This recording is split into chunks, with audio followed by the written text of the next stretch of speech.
You feel it, don't you? That weight pressing against your chest when you wake up. That voice whispering you're not enough. That inexplicable rage that erupts from nowhere. You call it negative energy, bad vibes, toxic thoughts. But what if I told you that what you're running from isn't your enemy at all? What if the very darkness you're trying to remove is actually the key to your wholeness? Most people spend their entire lives building walls against their own shadows, exiling parts of themselves into the basement of their psyche. And then they wonder why they feel haunted. The truth is, you cannot remove what is fundamentally yours, but you can transform it. You can integrate it. You can make peace with the parts of yourself you've been at war with since childhood. And when you do, something miraculous happens. The negative energy doesn't disappear. It becomes power. Before we start, if you genuinely enjoy these videos, consider subscribing to our channel and comment what city and time you're watching from. I'm really curious where everyone is tuning in from. Now, I want to be clear with you from the beginning. This conversation we're about to have, it's not going to be like the other videos you've watched about removing negativity. I'm not going to tell you to simply think positive thoughts, or repeat affirmations in the mirror, or cut toxic people out of your life. Those approaches, while well-intentioned, they fundamentally misunderstand the nature of what you're dealing with. They treat the symptom, not the cause. They offer you a band-aid when what you need is surgery of the soul. What I discovered through decades of working with patients, through my own personal descent into what I can only describe as a confrontation with the underworld of my own psyche, is this. The negative energy you experience is not some foreign invader. It's not something that attached itself to you from the outside. It is you. Or rather, it's the part of you that you've refused to acknowledge, the part you've deemed unacceptable, the part you've tried to eliminate since you were a child, and learned that certain feelings, certain desires, certain aspects of your personality were not welcome in your family, your school, your society. You see, every human being comes into this world as a totality, a wholeness. But very quickly, we learn that wholeness is not rewarded. We learn that to be loved, to be accepted, to survive, we must become partial. We must present only the parts of ourselves that are deemed good, appropriate, civilized. And so, we begin the great splitting. We take everything that is unacceptable, our rage, our jealousy, our selfishness, our sexual desires, our aggression, our laziness, our darkness, and we push it down into what I call the shadow, the personal unconscious, the basement of the psyche. And here's what nobody tells you. That material doesn't disappear. It doesn't evaporate because you've decided it's not part of your acceptable self-image. No, it goes into the shadow, and there it grows. It ferments. It gains autonomous power, and eventually, it begins to erupt into your conscious life in ways you cannot control. This is your negative energy. This is your bad mood that comes from nowhere. This is your self-sabotage. This is your inexplicable anxiety. This is why you find yourself doing the very things you swore you would never do. The promise I make to you today is not that I will help you remove this darkness. The promise is far more profound than that. I will show you how to turn towards it, how to enter into relationship with it, how to integrate what you have disowned. Time. And when you do this, when you truly do this, you will discover that the energy you've been wasting on repression, on maintaining these internal walls, on keeping yourself divided, that energy becomes available to you. The negative transforms into the creative. The destructive becomes the generative. You stop living as a fraction of yourself and begin living as a whole human being. This is not easy work. I won't lie to you. It requires courage. It requires that you question everything you've been taught about good and bad, about right and wrong, about who you think you should be. It requires that you develop what I call a relationship with your own depths. But I can tell you from my own experience, and from the experience of countless individuals I've worked with, that there is no other path to genuine transformation. There is no shortcut to wholeness. You cannot remove half of yourself and expect to feel complete. So if you're tired of the superficial solutions, if you're ready to understand why the positive thinking and the vision boards haven't worked, if you're ready to meet yourself fully, even the parts that frighten you, then stay with me. Because what we're about to explore together has the power to change not just your mood or your thoughts, but the entire trajectory of your life. This is depth psychology. This is the journey of individuation. This is how you become who you actually are. Let me tell you a story. In 1913, I was at the height of my career. I had worked closely with Freud. I had published extensively. I had a thriving practice. From the outside, I appeared successful, accomplished, put together. But inside, I was falling apart. I had broken with Freud over fundamental disagreements about the nature of the unconscious, and this break had left me unmoored.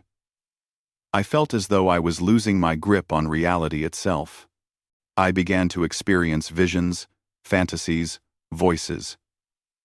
At night, I would be visited by figures I could not explain. I feared I was going mad. Most people, when confronted with such an experience, would have done everything possible to suppress it. They would have called it a breakdown, medicated it away, tried to return to normal as quickly as possible. But something in me, some instinct, told me that this was not a breakdown, but a breakthrough. That these were not symptoms to be eliminated, but messages to be understood. So, I did something that many considered insane. I turned towards the darkness.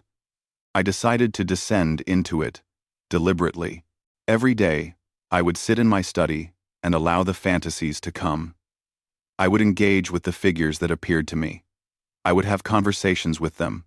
I would ask them questions. I treated them not as hallucinations but as autonomous beings with their own intelligence, their own perspective, their own wisdom. And slowly, over months and years, I began to understand what was happening. I was encountering my own unconscious. The shadow. The parts of myself I had never acknowledged. The archetypal forces that live beneath the surface of every human psyche.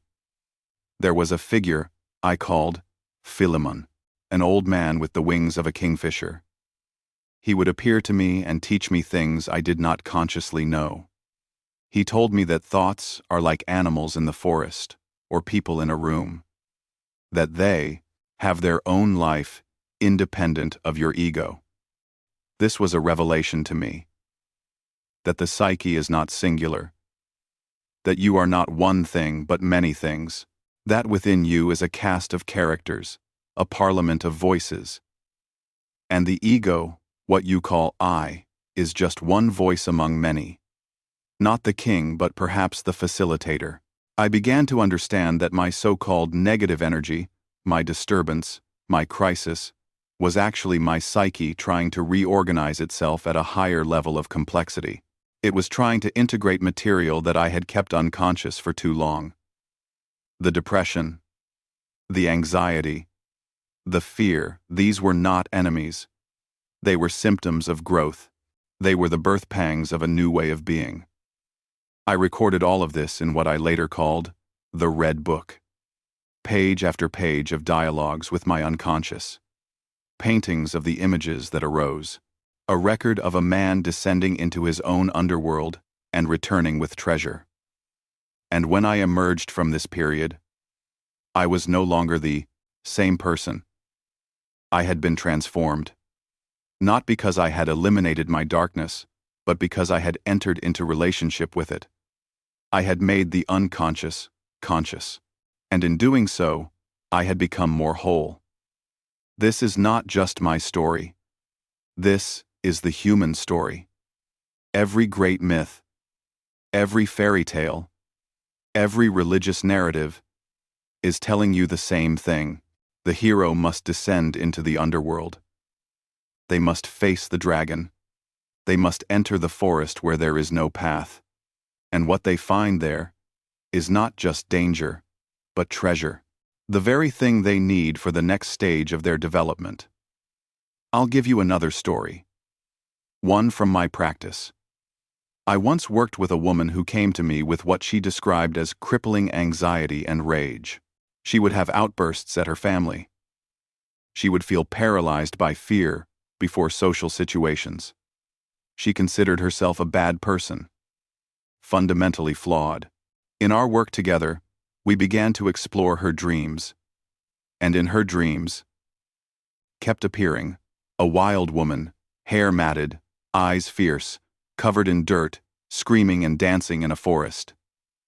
At first, the dreamer was terrified of this figure. She would run from her in the dreams. She saw her as everything she feared.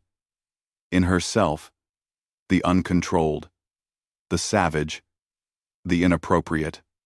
But I encouraged her to stop running. In one session, I suggested she go back into the dream, in her imagination, and actually speak to this wild woman. Ask her what she wants. Listen to her. And so she did. She closed her eyes.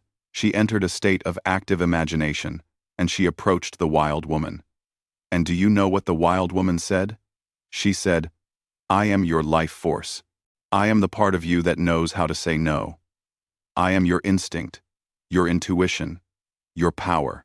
You have kept me chained in the basement since you were a little girl because your family punished you every time you showed anger or wanted something they didn't approve of. You learned to be nice, to be accommodating, to be small. And you locked me away. But I will not stay silent. I am erupting through your anxiety, through your rage, because I am trying to tell you to stop betraying yourself. Stop saying yes when you mean no. Stop living a life that is not yours." The dreamer wept, because in that moment, she realized that what she had called her negative energy, her dysfunction, her pathology, it was actually her health trying to break through. It was her psyche attempting to restore balance. The wild woman wasn't the enemy. She was the medicine. Over time, through continued work with this figure, the woman learned to integrate her. She learned to give that fierce energy a seat at the table of her consciousness. She learned to set boundaries. She learned to honor her own needs. And as she did, the anxiety diminished. The rage transformed into clear, assertive power. She didn't remove the negative energy. She transformed it into something life-giving. This is the alchemical process. The ancient alchemists, they weren't really trying to turn lead into gold in a literal sense. They were describing a psychological process. They were describing what happens when you take the base material of your psyche, the rejected, the despised, the shadow, and through patient work, through fire and dissolution and recombination, you transform it into gold, into consciousness, into integrated personality, into wholeness. There's a famous alchemical image, the dragon devouring itself, the Ouroboros. It represents the process of self-consumption and self-renewal. To become whole, you must be willing to die to who you think you are. You must be willing to let the dragon of the unconscious devour your ego's narrow understanding of itself. And from that death, something new is born. A self that is larger, more inclusive, more real. I remember another patient, a man in his 50s, highly successful businessman, who came to me because despite all his achievements, he felt empty, hollow. He went through the motions of his life but felt no vitality, no meaning. In our conversations, we discovered that as a young man, he had been deeply creative. He had wanted to be a painter. But his father had told him that art was for fools, that real men provide, that he needed a practical career. And so he had buried that creative impulse. He had exiled the artist within him to the shadow. But that artist didn't die. He went underground. And from there, he sabotaged. The man would start projects he couldn't finish. He would drink too much. He would feel a constant, low-grade depression. This was the artist saying, "You have betrayed me. You have betrayed your soul, and no amount of money or status will fill the void I leave." The transformation came when this man finally gave himself permission to paint again. Not as a career, not for anyone else, but for himself. For the exiled part of his psyche that had been waiting decades to be acknowledged, he set up a small studio in his garage. He painted terrible paintings at first, but he painted. And slowly, the vitality returned. The depression lifted. He remained a businessman, but now he was a whole businessman, an integrated man. He had reclaimed the rejected part of himself and woven it back into the fabric of his life. These stories, you see, they all point to the same truth. The negative energy you experience is not random. It is not meaningless. It is not something to be medicated away or positive thought away. It is a message from the parts of yourself that have been exiled. It is your psyche's way of saying, "You are living too narrowly. You have cut yourself off from essential aspects of your being. And until you turn toward what you have rejected, until you listen to what the darkness is trying to tell you, you will not find peace. You will not find wholeness.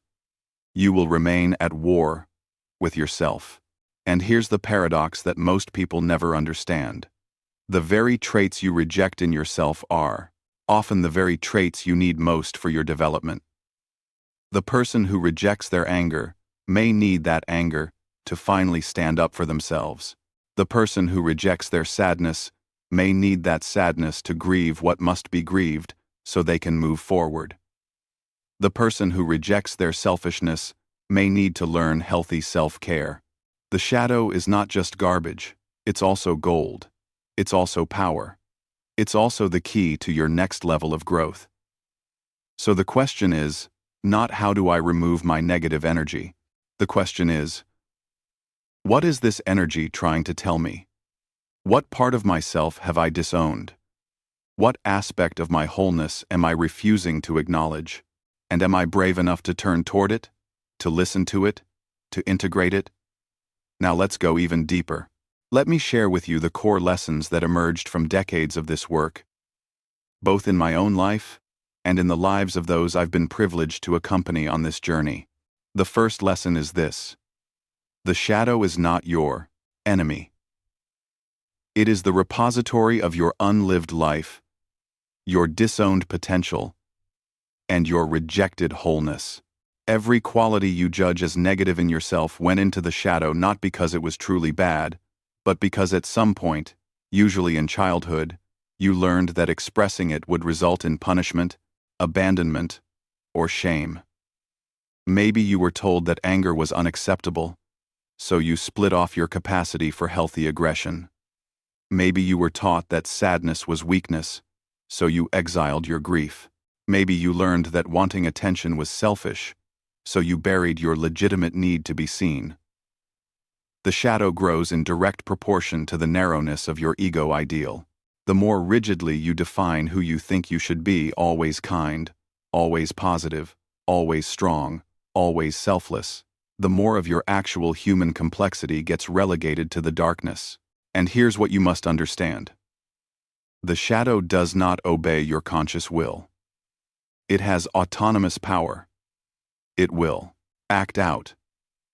It will sabotage your relationships. It will erupt in your dreams. It will manifest as symptoms, anxiety, depression, addiction, psychosomatic illness. The psyche will not tolerate being divided forever. It will always move toward wholeness, even if that movement looks like breakdown to your ego. The goal, then, is not to have no shadow. That's impossible. You cannot be human and have no shadow.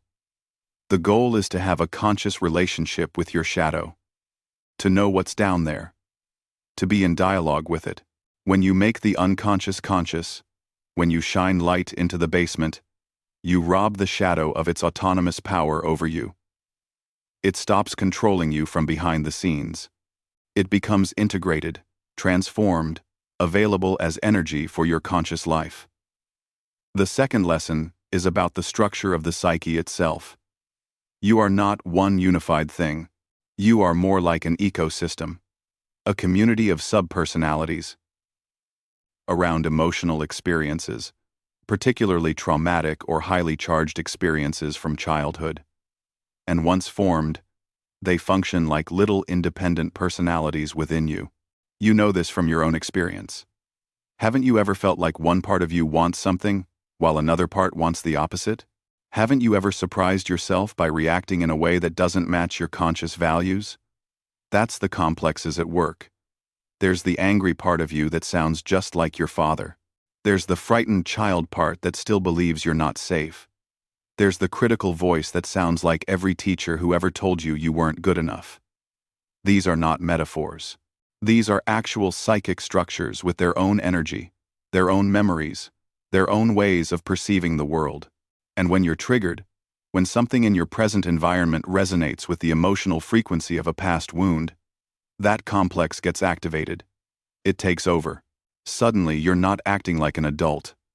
You're acting like a wounded child or a rageful adolescent. You're possessed by the complex.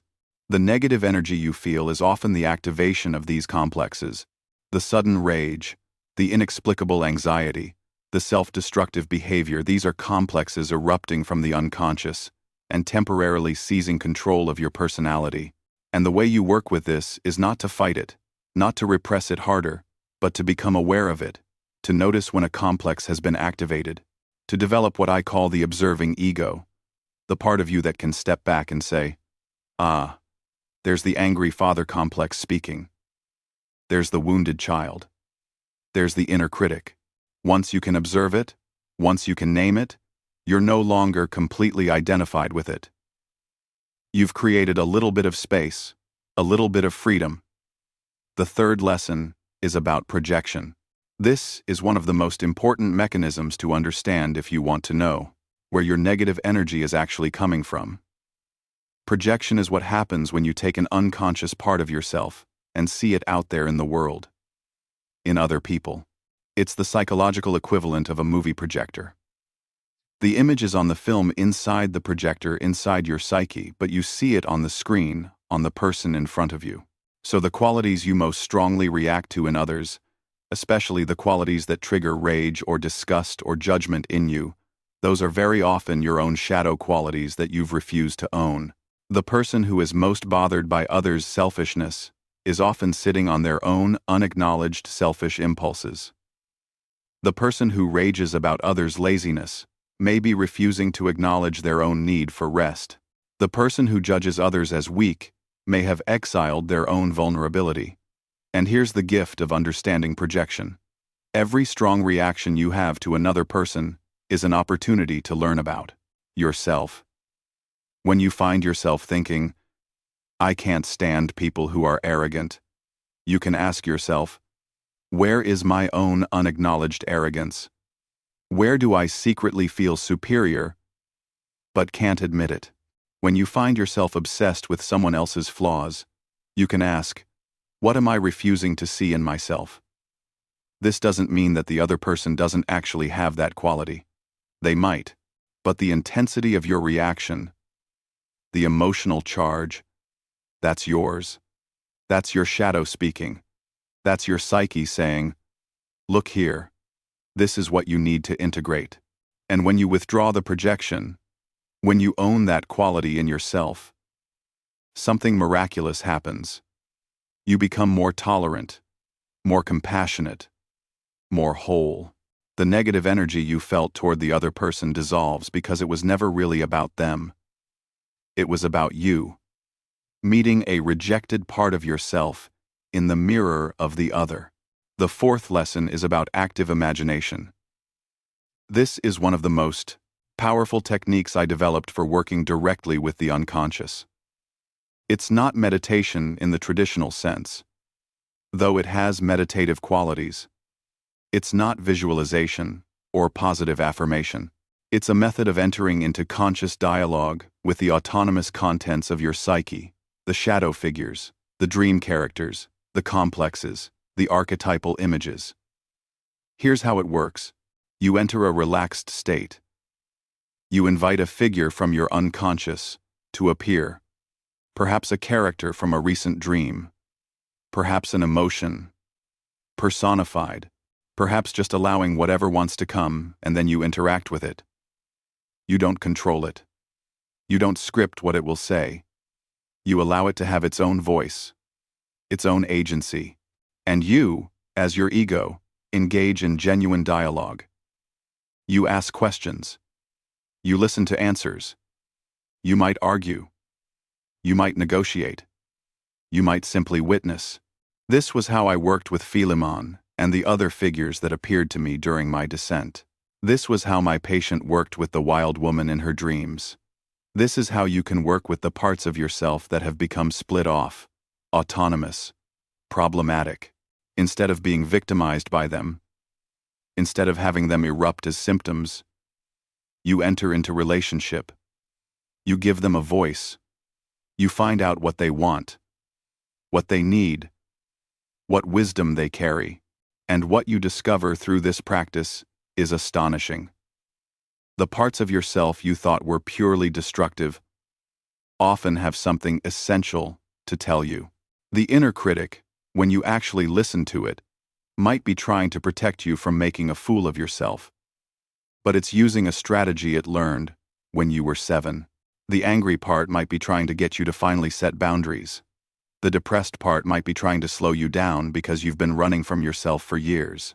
Active imagination allows you to transform your relationship with your own psyche. Instead of being a battleground, it becomes a dialogue.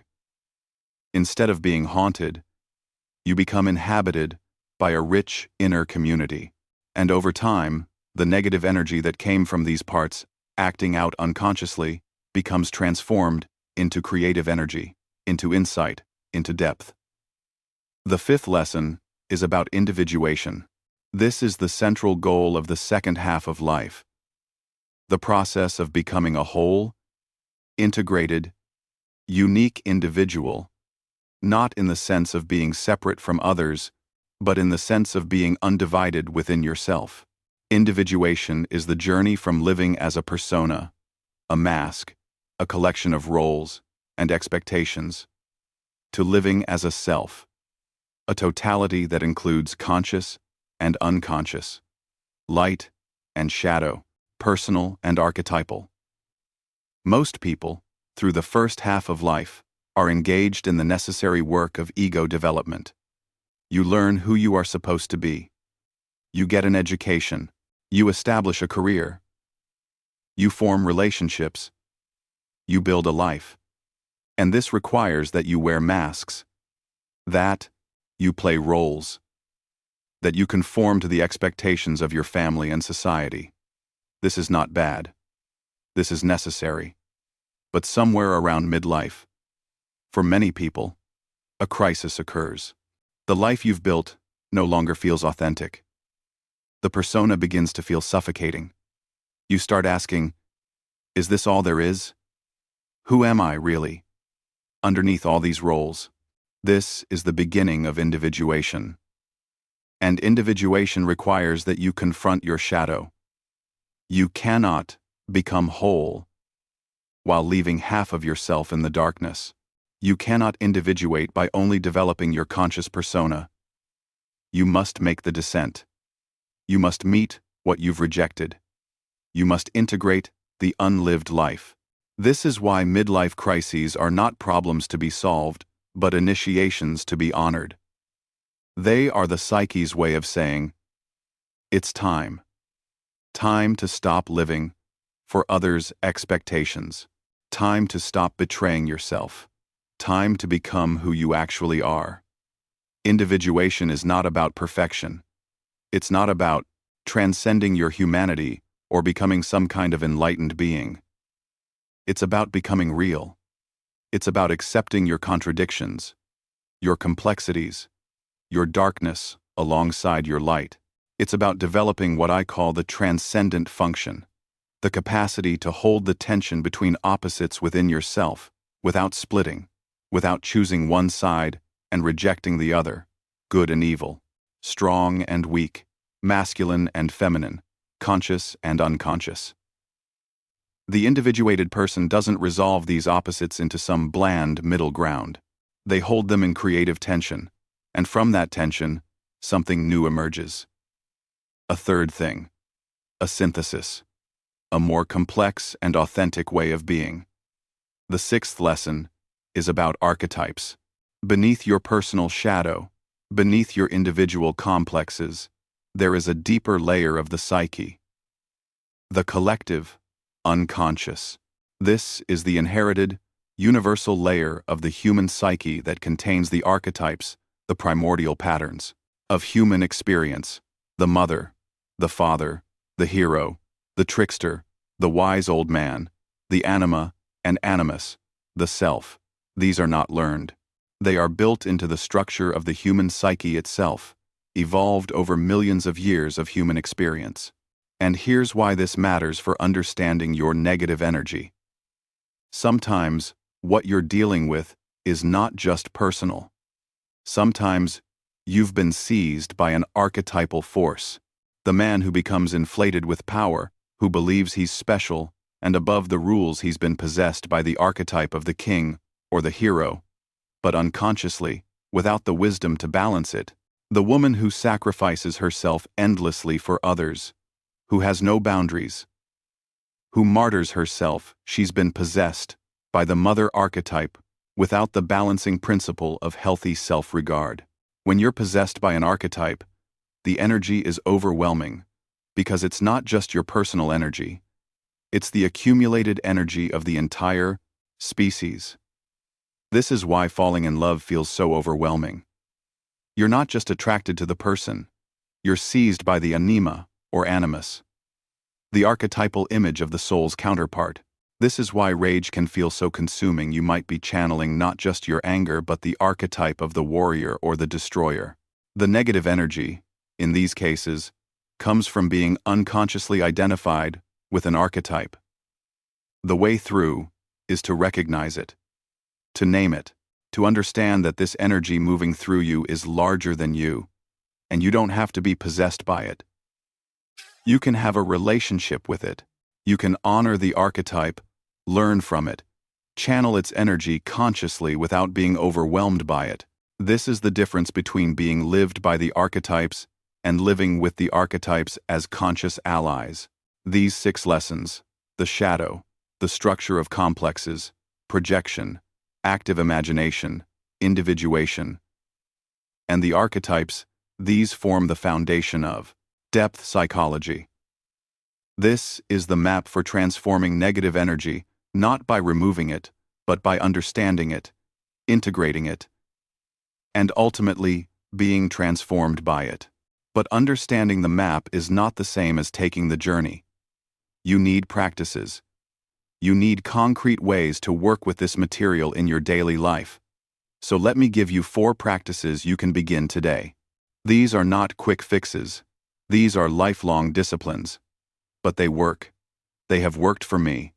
They have worked for countless others. And they will work for you if you commit to them with sincerity and patience. The first practice is shadow work, through honest self-inventory. Set aside time, perhaps once a week, to write honestly about yourself. Not the self you present to the world, but the self you hide. Write about the thoughts you're ashamed of, the feelings you judge, the desires you suppress, the ways you've hurt others, the ways you've betrayed yourself.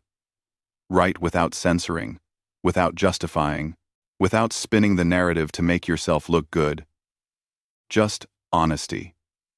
Raw, uncomfortable honesty. And then, go a step further. For each quality you've written down that you judge as negative, ask yourself, when has this quality actually served me? When has my anger protected me? When has my selfishness allowed me to survive? When has my fear kept me safe? This begins to complicate your black and white thinking. It begins to show you that these shadow qualities are not pure evil. They are human. They are part of your survival strategy. They have gifts, even if they've been distorted. The second practice is working with your projections.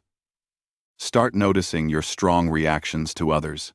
When someone irritates you intensely, when you find yourself obsessed with another person's flaws, when you feel superior or inferior to someone, pause. Write down exactly what you're seeing in them that bothers you. Be specific. And then, ask yourself the difficult question: where does this quality live in me? Where am I this way, even if I express it differently? Where have I rejected this in myself? This is humbling work. Your ego will resist it.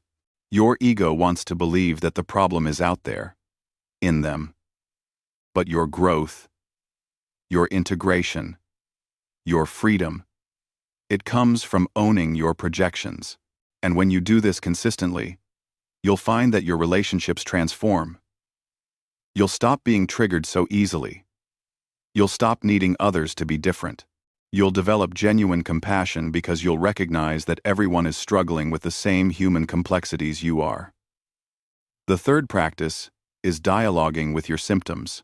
When you feel negative energy, anxiety, depression, rage, exhaustion, whatever form it takes, don't immediately try to get rid of it. Don't reach for distraction or suppression. Instead, get curious.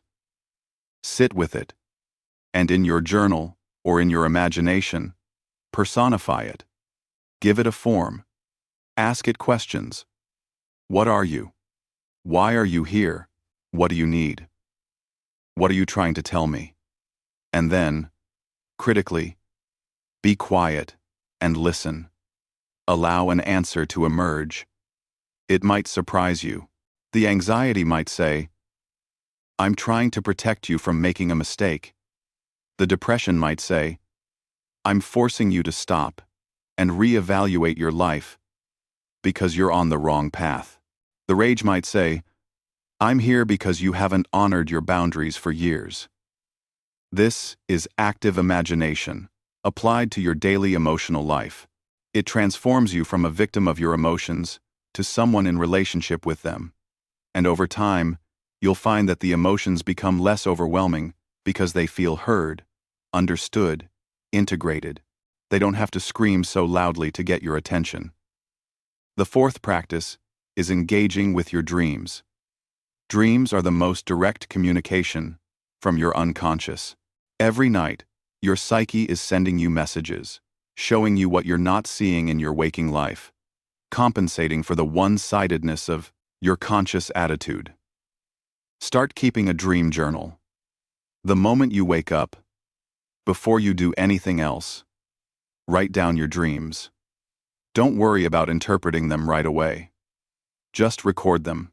Over time, you'll start to notice patterns, recurring symbols, recurring themes, and you can begin to ask, what is my unconscious trying to show me? If I keep dreaming about being chased, what am I running from in my waking life? If I keep dreaming about being unprepared for an exam, where do I feel inadequate? If I keep dreaming about a particular person, what quality do they represent that I need to integrate? You can also use active imagination with your dream figures. Go back into the dream in your waking imagination and actually talk to the characters, the symbols, the environments. Ask them what they want. Listen to what they say. This turns dreams from random noise into wisdom, into guidance, into a direct line of communication with the deepest parts of yourself. These four practices honest self-inventory, working with projections, dialoguing with symptoms, and engaging with dreams These are the practical tools of depth psychology. They're how you move from theory to transformation. They're how you actually do the work of integration. And I won't lie to you, this work is uncomfortable. It requires that you see things about yourself you'd rather not see. It requires that you sit with difficult emotions instead of running from them. It requires patience because the psyche doesn't transform on your timeline. It transforms in its own time, according to its own wisdom. But here's what I promise you. If you commit to this work, if you develop a genuine relationship with your own depths, your life will change. Not because you've eliminated the negative, but because you've transformed it. Because you've become whole. Because you've stopped fighting yourself and started living as an integrated human being. The negative energy you feel right now, in this, a moment, it's not your enemy. It's not proof that you're broken or damaged or less than. It's a message. It's your psyche's way of getting your attention, of saying, there's something here you need to see. There's something here you need to integrate. There's a part of you that's been waiting in the darkness for decades, waiting to be acknowledged, waiting to be welcomed back into the wholeness of who you are. And when you finally turn toward it, when you finally stop running and say, I see you. I'm willing to listen. I'm willing to make space for you. That's when the transformation begins. That's when the energy that was destructive becomes creative. That's when the symptom becomes the medicine. That's when you stop living in fragments and start living as a whole person.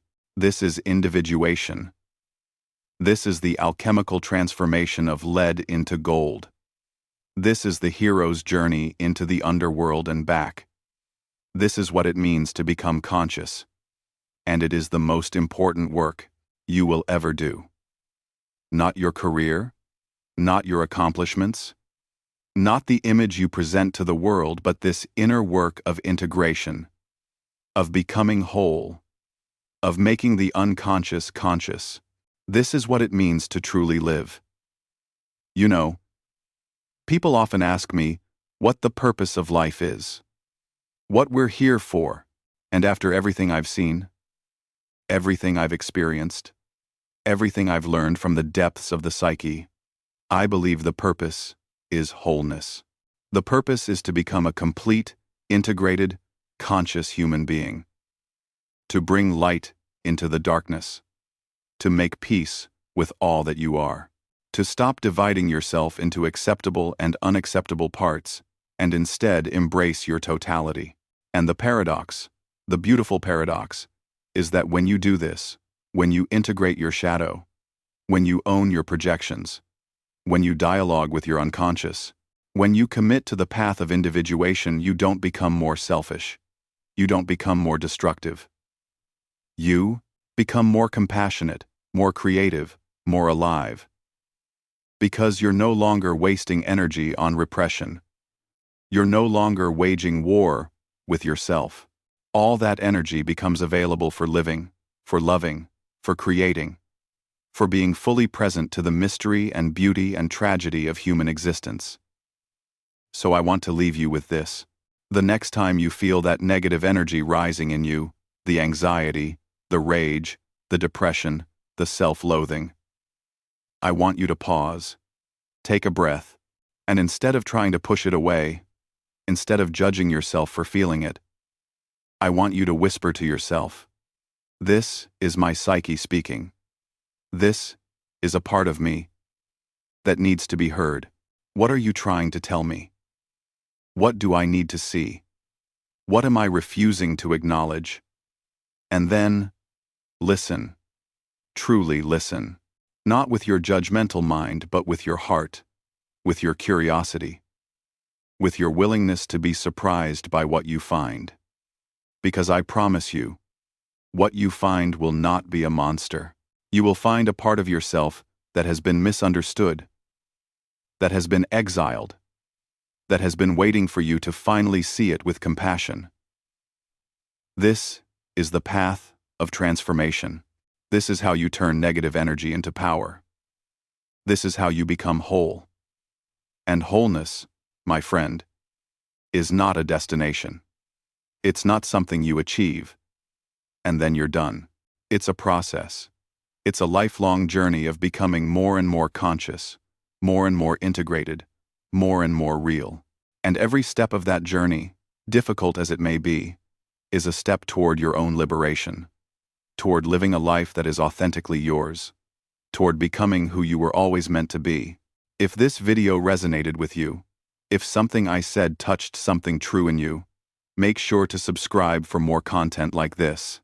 Hit the like button to support this channel, and drop a comment below sharing your own experience with shadow work, with integrating your darkness, with your journey toward wholeness. I genuinely want to hear from you. I want to know where you are on this path. I want to know what you're struggling with.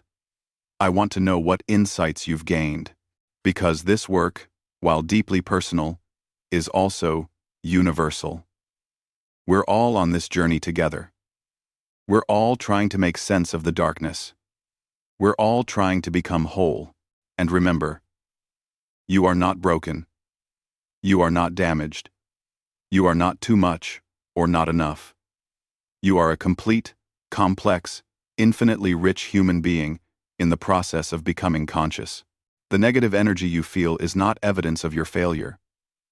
It's evidence that you're alive, that you're growing, that your psyche is trying to move you toward greater wholeness. Honor it. Listen to it. Work with it. And watch as it transforms from something that haunts you into something that empowers you. This is the great work. This is the opus. This is your life calling you toward your deepest truth. Answer that call. The world needs whole, human beings. And you, exactly as you are, darkness and light, are worthy of that wholeness. Go well.